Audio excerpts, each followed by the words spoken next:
welcome back to my channel. It is your girl Shadjua, and today, if you are joining this channel, I want to say welcome. If this is your first time clicking on one of my videos, I want to say go ahead and smash that subscribe button so you can join the Agape family, because we love to do life with you. And make sure you give this video a thumbs up for more videos like this. For those of you who have been a part of my family, hey besties, good to see you again. Now, before we get into the video, I need you to say this with me. Say, Satan, I'm here, I'm lit, and there's nothing you can do about it, period. You are the only one. Whoa, whoa, whoa, whoa, whoa. So today, guys, we're gonna get a little bit juicy. And I mean juicy. Let me drink some. Guys, today we are going to be talking about how I dated a witch's son. Bruh. I have been dreading making this video because this is one of those videos where we have to go back to Shadjua before Jesus, before she was saved, before she knew anything. And this story actually starts with my younger years. If I'm not mistaken, I think I was about to graduate high school, or I think it was 2 years from graduating high school when this entire process started. So let's start with the beginning. So when I was 16 years old, on Facebook, being a little grown or playing childish games, I'll say playing little kiddie games, I ended up seeing my ex-boyfriend make a post about liking his post, and then he'll do like a confession or something. So your girl went ahead and liked his post. I also went through his pictures because I was like, you know what? He looks kind of cute.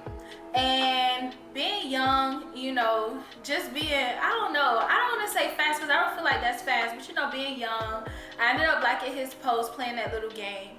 And then I also seen that he had a few friends in common with mine, people that I went to middle school with and high school with. And I was just like, you know what? He might be a cool person. Maybe, you know, my friends know him. So I'll go ahead and like it. Lo and behold, me not knowing that me liking this little man's post was going to turn into a whole thing, like a whole relationship, a 3-year relationship. So we ended up talking. We started, like, he got my number, and I don't think I had a phone at the time. I used to always use the house phone. Shout out for the house phone people. But I used to use the house phone a lot. And so I remember him calling me and him trying to sound all cute and grow. He was like, hey, what's up?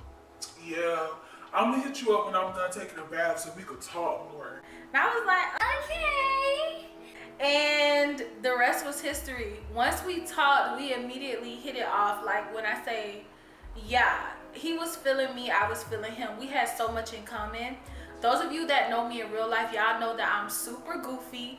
I have a crazy sense of humor. I love to laugh, and I just love to make jokes and puns about things that are, I just like creativity. I like to have fun.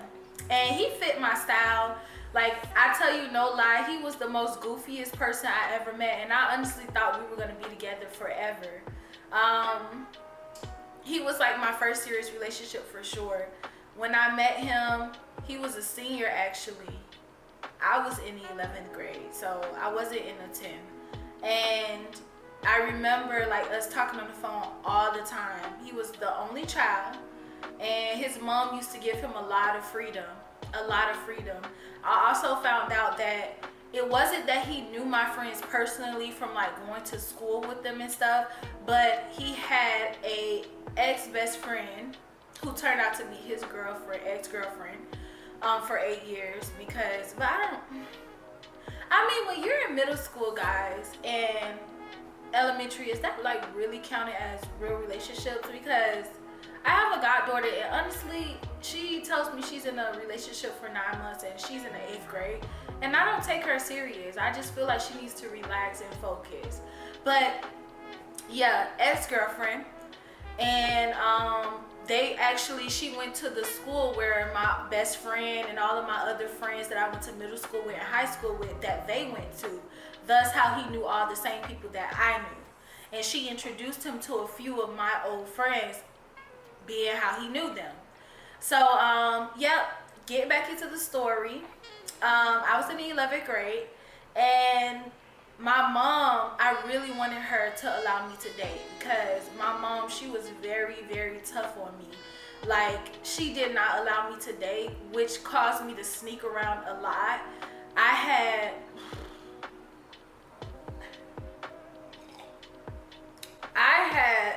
when I was in the 9th grade, a boyfriend that was a senior. And I actually dated him until I was like 22 years old, in between the time when I was with my high school sweetheart, the guy who I'm telling you about now. So yeah, not being able to have certain freedoms, get to learn from my mistakes, or even just my mom allowing me to just learn how to have somebody in my space that was the opposite sex. I just dove straight into a lot of things. So yeah. So I told her about my ex, and I basically was like, hey, I would love for you to meet him because I want to date him and I don't want to sneak around your back anymore. And I was honest with her. And she was just like, okay, set it up for New Year's or something around that time. And she was just like, it was like the beginning of hold on, wait guys, because not me having his name tattooed on my leg. You see, that's why I don't want to talk, y'all, because it gets real messy. Bring it back in. 2011. So January 2011, we started dating on the 1st. Yeah, she met him like a couple of weeks later. But we were already talking since way before then, since I think October or November of 2010. So she told me that he was allowed to come over to the house with his mom so we could meet them.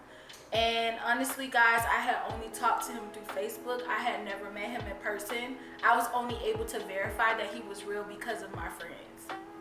So he comes over to the house. I immediately fall in love at first sight. Then his mom makes this bright idea. Let's take her to meet all of your family on our side now. So a week or two later, we ended up going to where he grew up in this city. It's like a little city inside of a city in Miami. And it's like actually a town. It's like a little, I don't know how to describe it, but where he grew up, all of his family lived over there. And it was like dedicated or designated for his specific family. Like all of them, his dad's side and his mom's side grew up over there. So we went over there, I met them, and we were tied to the hip. So we ended up like going to each other's family's house a lot. But it had got to a point where my mom, she kind of stopped vibing with his side of the family and with his mom because she really didn't have a great feeling about that entire situation. So I remember in the beginning when he first came to visit my house around the first couple of weeks of January, my mom had like said like, oh, maybe, you know, he can catch the bus from his school to our house and he can wait here until you get off of work and then you can pick him up. That's what she told his mom. And then I remember like shortly after that, my mom was just like, nah, that doesn't feel right to me. I'm not gonna allow that to happen. And at the time, I ain't gonna lie, I was a little bit upset because I felt like, you know, she was reneging on her word. But older, wiser, understanding the back, like I'm on the other side of that relationship, his mom was a witch. We're just gonna say that. His mom was a witch. Now, let's get further along into the story. So we dated on and off throughout high school. We was more on than off because I think we broke up twice, petty breakups. Well, not really petty. He had cheated one summer, so that really wasn't petty, but the other breakups were petty, the other one. So a lot of trust was broken there, and when we ended up reconnecting in my senior year, he ended up opening up to me a little bit more. Now, Valentine's Day, him and I, we ended up going out with his godmother and her son. And so the son, he was a little bit weird to me because my ex-boyfriend, he was a senior and I was a junior. And the godson was like a couple of years or a few years older than him. And he seemed very sheltered. And also he seemed a little bit off mentally. And I couldn't pinpoint what that entire thing was about. when the godmother met me, I didn't feel like she was meeting me to genuinely get to know who I was, but I felt like she was trying to analyze me. So even me being young at that moment, I was still very observant. I still like to just kind of peep people ways to see where, like testing the spirit in a sense. So I remember like he had a conversation with me. He called me and he said, my mom told me that my godmom said that I shouldn't date you anymore because you're gonna be the person that gets me killed. I was like, excuse me? I was like, I don't even hang around people that do stuff like that. Like, I don't understand where that's coming from. And he was like, yeah, she told me that you're going to shoot me or somebody's gonna shoot me over you. And I was like, that doesn't really sound right to me, but I would never put you in a situation that you would have to be harmed. Because he cared about me so much, of course he stayed with me and we began to keep things private within our relationship because his mom was a single mother. She was one of those, I was about to call her a chicken head. She was one of those people that just went from man to man to man. He's her only son, so he was like her husband in a sense, spiritual husband. But you have to be careful about people like that because when you are dealing with a parent that attaches themselves to their child as if they are the husband, then that is already spiritual ancestry, which you should not want to be involved in that. But here I go diving deep into the relationship, deeper. Oh, I'm here, I'm loyal, I'm a rider, I'm gonna stay with you. Yeah, so after hearing what was said and us keeping things private, a year passed by, 2 years passed by. I'm noticing that, actually let's start with the first year. So I went to his prom and of course I was younger. I was actually way skinnier. I actually kind of looked like a alien. I can't even describe how I look. I'll see if I can insert some pictures around that time if I find it. But I was like really skinny. And so I remember like we didn't have much money. My mom, she was a single mother too. And really and truly, like his mom took me to get my prom dress, but my mom had to do my hair, she had to do my makeup. So we made it work with what we had. And long story short, I remember like being bullied by his family because of how I looked, because I wasn't up to their standards or their liking. And so I went to prom with him. The next year he went to my senior prom while he was in college. And I remember like pictures being uploaded of us on his page. His family is very, very invested into other people's lives. And so they were like, oh, she looked better than the last one you went to prom with. And then he was like, LOL, that is the last one. Because I guess I had kind of like filled out into my shape and stuff like that. That's what they said. So his mother, I noticed she began to like do little sly things. Like when I became a senior and like me and him started dating again after the first breakup, she picked me up from school, didn't tell my mom she was picking me up, and she basically took me to a motel to go get his name tattooed on me while she went to get 3 other guys' names tattooed on her, and he got my name tattooed on his arm. And the best friend that I told y'all he said was his best friend, but really he was dating, right? Okay. So y'all know my mom was pissed off about that, but she ain't really take it out on me. So that was that. And then I remember, just get back into the story about the god brother, when I was telling y'all about how he seemed a little bit off. Basically, when it came to him, I think it was like my senior year or right after I graduated high school, my ex-boyfriend basically told me his mom practiced Santa Maria. And I was like, why didn't you Ben tell me that? And he just basically was like, oh, I didn't think to tell you because I really never thought anything of it, but I thought about it now.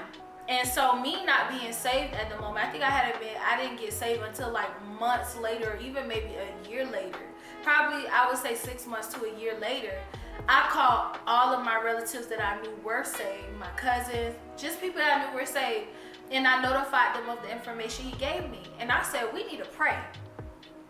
We need to pray. And so my cousin was just basically praying for me. I don't remember specifically what happened, but I know immediately I knew I had to insert God into the equation because, you're not about to tell me that your mama practiced witchcraft and that I'm not about to do anything about it, or I'm just gonna sit there and take it like a dummy. No, that's not gonna happen.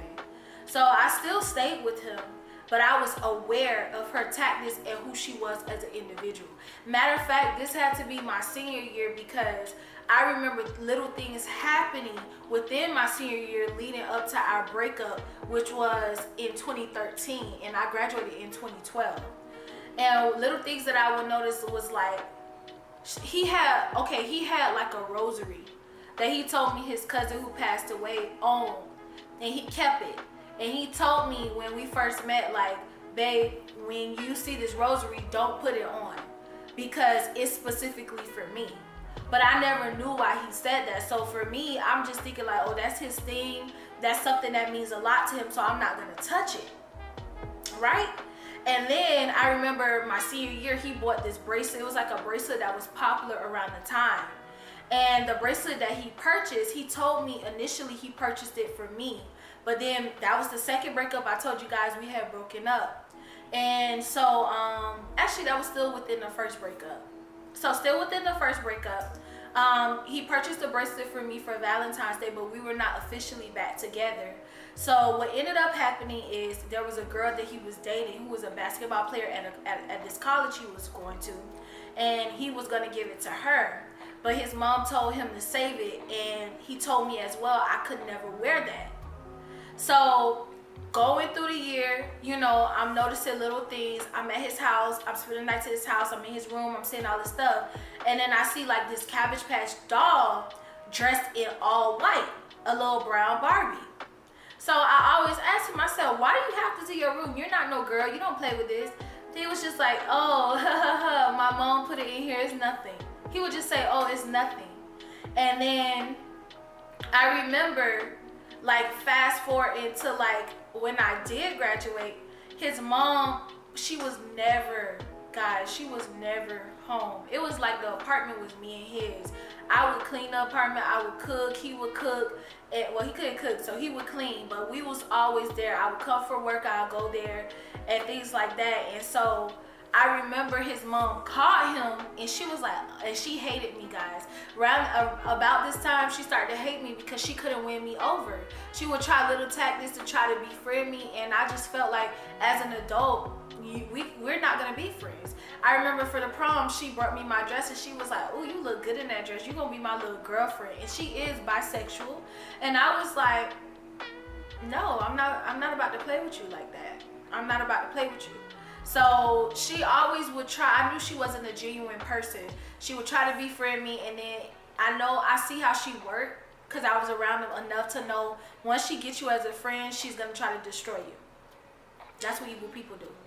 So she hated me, and she called him one day and she said, I know you have that little girl at my house. And he was like, what little girl? Trying to play dumb because she didn't like me. And so she was like that nasty little girl. And he was like, how you know she be over here? She said, your sister told me. So she was pregnant when he was in middle school by one of her coworkers. Oh, I'm going deep into her business. I hope y'all not watching this, but don't care. So she was pregnant by one of her coworkers, and she ended up losing the baby. And so when she lost the baby, he basically expressed to me that her spirit was cast, the baby spirit was cast into the doll. So the doll was actually, it had a spirit on it. I can't remember what the word of that is called. Actually, guys, I'm looking up like a term for it, and it's called soul manipulation. It says that you can soul bend, control, or string, or basically put your essence or manipulate your spirit to a specific object. So it's like she was utilizing certain levels of demonic influence to give her insights into certain areas. So I remember when me and him first got reconnected after the whole cheating incident, one of the things that God told me was, do not sleep with him. Be abstinent, don't sleep with him. And I remember it was one night that I was at his apartment, at his mom's house or whatever, and I remember seeing a black figure. Well, I didn't see it. What happened was a black figure actually got up and it woke me up. It smacked me. And I looked at this figure, and then I looked back at him who was laying next to me. He was the stranger. The figure was the thing that I recognized, that I identified with. So I jumped up and I stood next to him. And he was like, "Get back in the bed, babe. Is everything okay? Get back in the bed."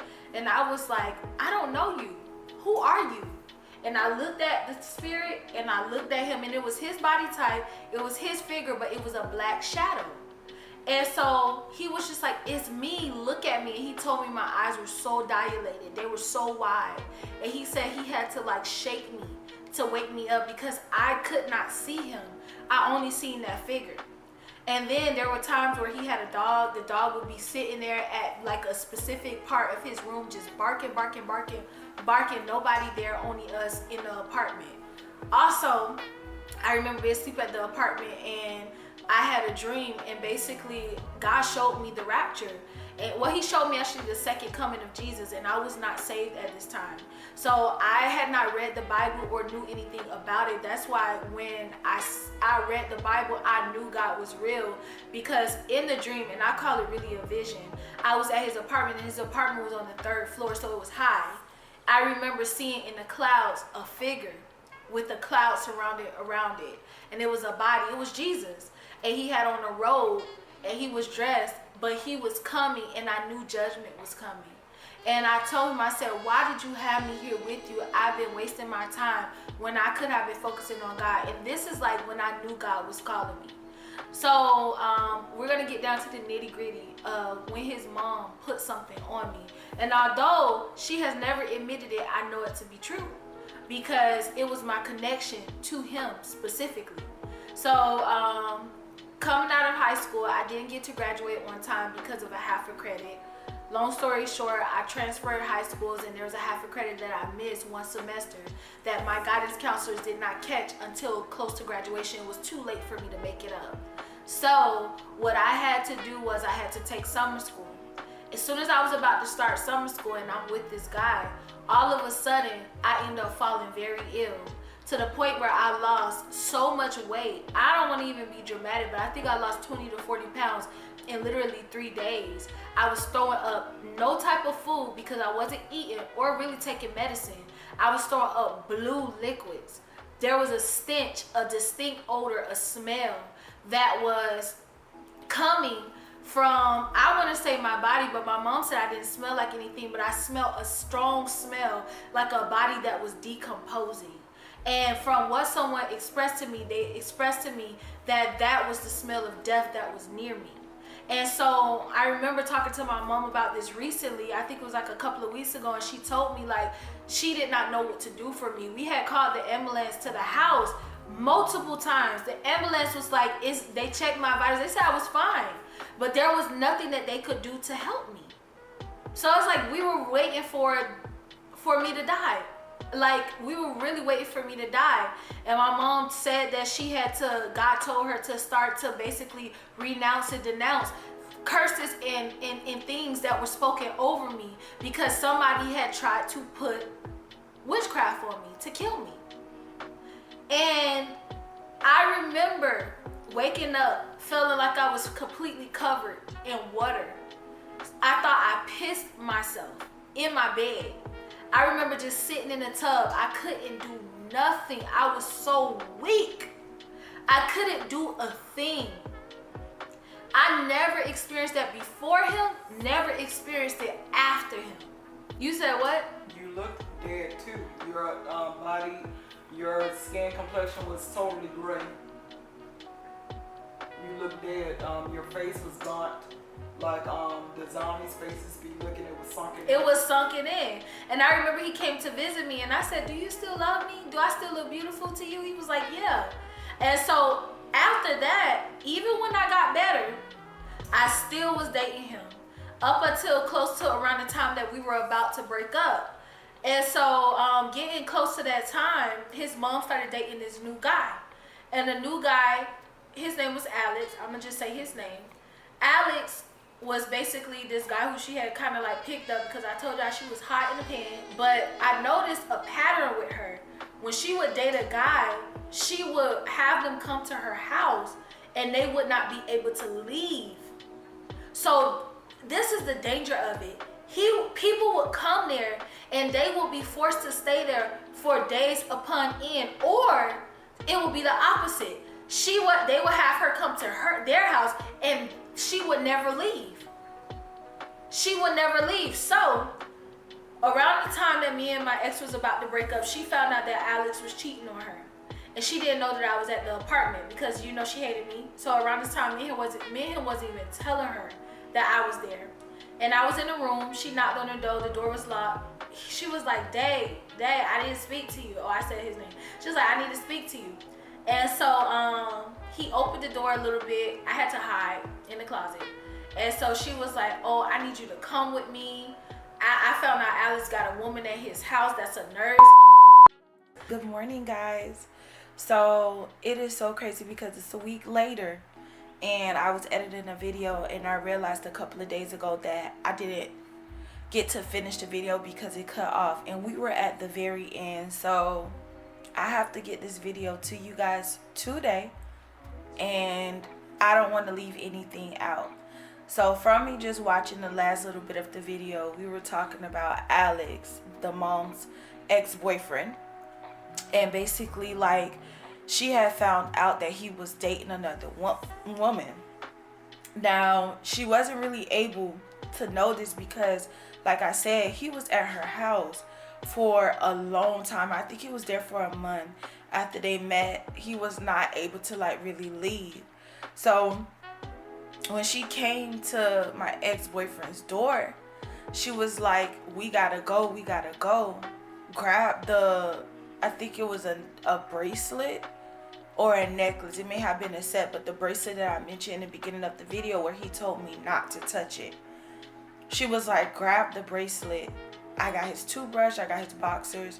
She was like, we about to pull up on him. So mind you, I told you guys that she had put something on that bracelet. So they were going for a couple of hours and I was at my ex-boyfriend's house, you know, just kind of like hiding out or whatever. She didn't even know I was there. And I knew if she knew I was there, she would have talked so freely, right? So they ended up going to the guy's house. They were, you know, camped out. I guess he wouldn't let her in the house. So when she came back, she was just talk about what she was going to do to him, what she was going to put on him. And I just want, like, for this story to stand that you got to be mindful and you have to be wise about what you decide to do, who you decide to connect with.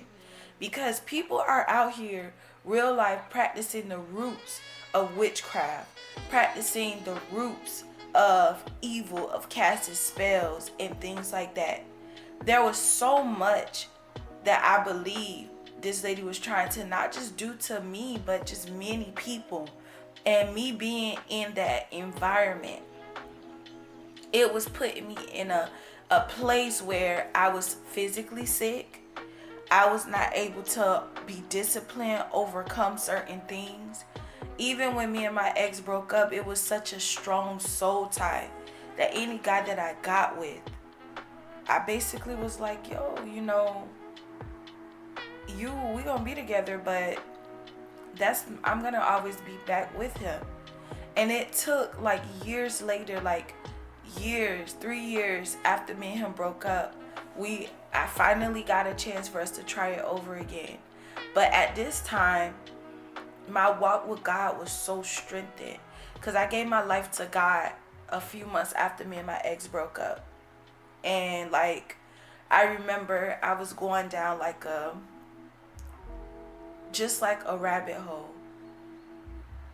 It wasn't even about like just having sex, because I already was having sex prior to giving my life to God. I think for me, the real thing was I was doing things that was out of my character. On the outside, you could see me withering away and dying, like just giving up. Like physically, spiritually, I was dead. And I remember I was like going clubbing every night, just trying to fill a void of pain and just wanted to feel happy again. And I was smoking. I didn't even smoke, and I started smoking And I'm talking about smoking the ugly stuff like Black and Miles. I was smoking weed. I wasn't doing crack or anything, but I'm just talking about like I was just doing things that were just like not meant for me. And I remember the night I gave my life to God, I had just came back from my grandmother's house with my family. And I remember I had asked my ex, could he come see me? Because I wanted to see him. I was used to see him every day. And he was like, when I was at my grandma's house, he was like, yeah, he's going to come see me. But when I ended up getting home, he had admitted to me that he had started talking to somebody else. And that really it really hurt me because we were only broken up for like a couple of weeks to a month. And so even in that, I felt like there was an agenda for that. I felt like it was something connected to that. And so I remember I just kept crying. I cried for days. I cried. And leading up to the day that I gave my life to God, I remember I was sitting on the edge of my bed crying. It felt like a black hole. Like nothing could help me. And I cried out to God and I said, if you are really real, I need you to take this pain away from me. And as quickly as I called out to God and I called on the name Jesus, I remember feeling a hand touch my shoulder. And I remember all my pain being exchanged for peace. And instead of crying for hurt, my tears turned into tears of joy.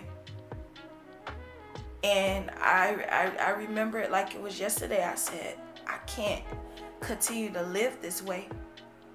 I cannot continue to do the things that I was doing. And so I gave my life to God. I didn't know how that was going to look. I didn't know what it was going to take. I remember on my nightstand, my mom, she always had Bibles in the house, and we had a Bible. And I remember on my nightstand there was a Bible that I never touched, I never opened. I had never even read a scripture, but when the pastor would say, turn your Bibles to this or turn your Bibles to that, I started to do my research and look into the scriptures and things like that. And I began to get filled. And God began to open my eyes to the schemes and deceptions of the enemy in different ways and plans and plots, how he tried to take my life and take me out.